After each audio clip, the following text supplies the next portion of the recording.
episode of Drug Discovery and Development with IronCure. I'm Sukant Khurana, the founder of IronCure. And with me is Katerina. She goes with the name Katerina. She is originally from Greece. And she has been pursuing masters at University College London in drug discovery. Welcome to the show, Katerina. Hello, it's really nice to meet you. Thank you, Katerina, for being here. So, Katerina has interest in SARS-CoV-2 and has started to collaborate with us.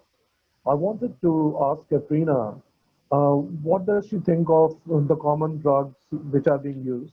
Let me make it more specific. What do you want to talk about remdesivir, which is being currently used extensively?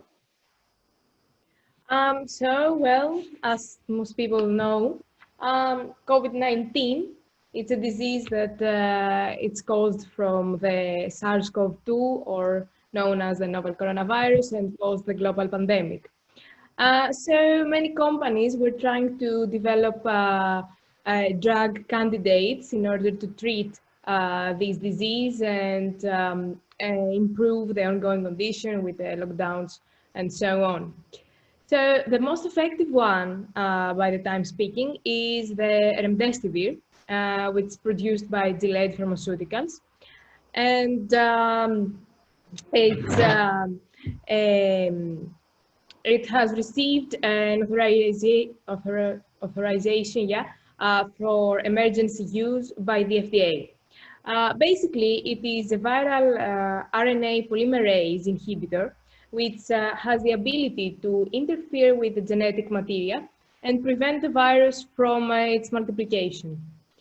That is why it has the ability to, kind of treat the COVID-19.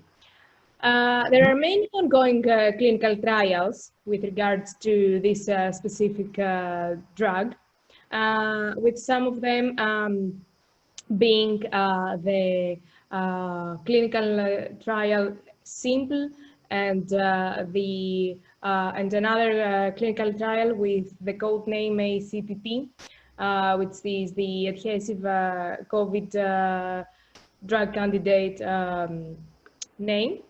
And they managed to, provide better data when compared to the placebo in patients.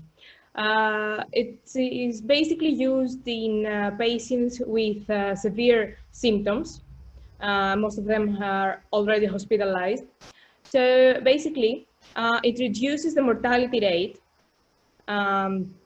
It provides also about 30 to 31% better results than the placebo, and it reduces the hospitalized time from 15 to 11 days. It's still in clinical trials, and it's not approved worldwide by any authorization, but it has, a great opportunity, and even such a minor, decrease in the duration of the symptoms and the disease might be good in the fight against the novel coronavirus and the COVID-19. Today, I'm going to talk to you about the potential vaccine candidate with higher possibilities to launch the market by the late 2020 or during the first quarter of 2021 to support the fight against COVID-19. So as everybody knows, COVID-19 is a disease caused by the SARS-CoV-2, which was firstly detected in the Chinese city of Wuhan by late 2019.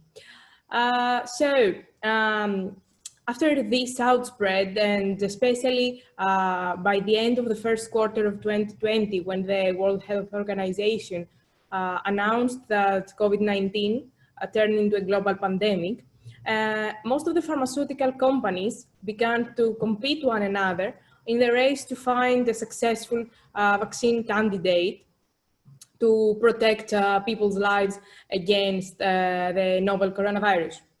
So to date, the most promising vaccine candidate with the greatest possibilities to launch the market and the most promising results from the clinical trials, as it has successfully passed the clinical phase 1, clinical phase 2, and it is now on the clinical phase 3.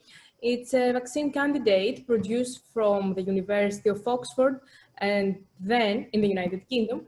And then there was a collaboration between this university and the pharmaceutical company with the name AstraZeneca in order to produce this vaccine in massive quantities and launch into market. So this vaccine developed firstly at the Jenner Institute at the University of Oxford, when a Himbadzi adenovirus vaccine vector was chosen as the most suitable vaccine technology for SARS-CoV-2 vaccine, as it can generate a strong immune response from just one dose, and there is no need for replicating the virus. So it cannot cause an ongoing infection in the vaccinated people. As a result, it's safe for both children, elderly people, and people with other ongoing conditions apart from COVID-19. For example, diabetes or cardiovascular diseases. So basically, Himbadzi adenoviral vectors are well-studied vaccine types because they were studied also in the past and they were used as vectors for other vaccines as well. And this was firstly came as a thought because coronaviruses have club-shaped spike proteins on their surface. And immune responses from other coronavirus studies for past coronavirus, such as SARS and MERS, suggested that these are good targets for a vaccine. Hence, the Oxford vaccine contains the generic sequence of the surface spike protein inside this construct, the vector construct. And after vaccination, the surface spike protein of the coronavirus is produced, which primes the immune system to attack the coronavirus in a potential future infection. And as I told you before, there are promising results from ongoing clinical trials. This vaccine is already on clinical phase 3 with patients acting very well in this because it's, as I told you before, it's safe, and also they are not developing the disease after being vaccinated. So it's highly possible that it is going to launch the market in the next months or maybe at the beginning of the following year.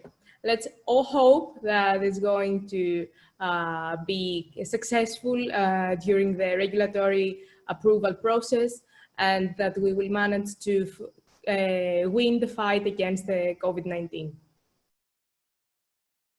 Visit our website, www.ioncurerx.com, IONCURE-RX.com. IonCure is a for-profit drug discovery, development, and healthcare company. But despite being being for a for-profit company, for SARS-CoV-2, for depression, and for epilepsy, all the medicines it's developing, they are not resulting in equity. So I'm not taking home any equity as a founder. All the money obviously they're being sold. They'll be sold at some good money, not at an exorbitant price, but the money is going to be reinvested in the research, in building infrastructure, and in paying scientists' salary, not CEO salaries. So no money goes home to investor, nobody goes home to CEO. So this is all about people. We want to beat this pandemic. We are open to people joining us as volunteers, so you can reach out to us at contact@ioncurerx.com or volunteer@ioncurerx.com. Thank you for listening. Bye-bye. Thank you.